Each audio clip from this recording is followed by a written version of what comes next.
Okay என்ன கொடுக்கலாம் என்ன சரி ஓகே 6 எப்படி ஃபயர் பண்ணுறதுன்னு தெரியலையே. ஐயோ இதுக்கு என்ன பட்டன் கொடுத்து, ஏன்னா எல்லா பட்டனும் நான் யூஸ் பண்ணுறேனே. சரி எக்ஸை எடுத்து விட்டு இருங்க. எக்ஸு இதில் இந்த இடத்துல எக்ஸை போட்டு ஆடுவோம்.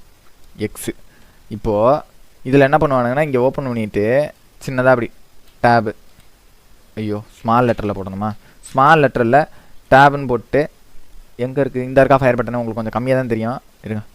இது ஒன்று, இன்னொரு டேபு போட்டு இந்த இடத்துல கன்சிச்சு இதில் தொட்டு பானுங்க. இப்படி ரைட் கிளிக் பண்ணிங்கன்னா அதில் இருக்க நம்பர்ஸ் வந்துடும். சேவ் கொடுத்துட்டு இந்த மாதிரி இதெல்லாம் பொம்மை குட்டி இது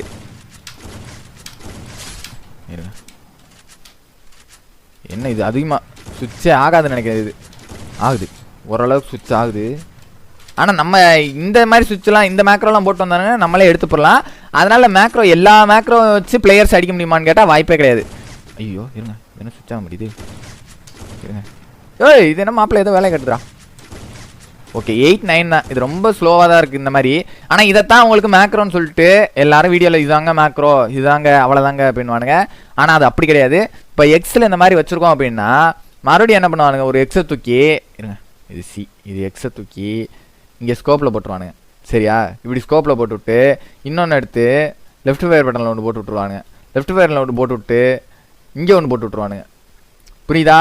இப்படி வச்சுக்கிட்டு இது இது இது வந்து ஓவரால் வந்து ட்ரிபிள் கீ மேக்ரோ இந்த செட்லாம் சேர்த்து வந்துடும். இதுதான் அப்படின்ற மாதிரி வந்துடும். வந்தோன்னே என்ன பண்ணுவானுங்க, இப்போ இதை யூஸ் பண்ணுவானுங்க. எப்படி இருக்குது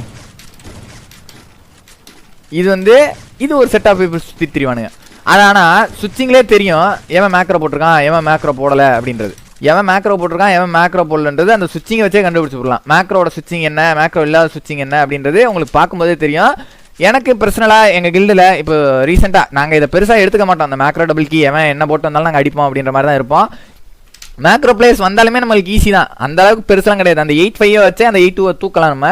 இப்போ நம்ம என்னதான் நம்ம டப்புன்னு அந்த இந்த அங்கே பாருங்க எல்லாம் நார்மல் சுவிட்ச் தான் 8-5ன்றது வருது. மேக்ரோவில் எல்லா நேரமும் 8-2 கொடுக்க மாட்டான். நம்ம அந்த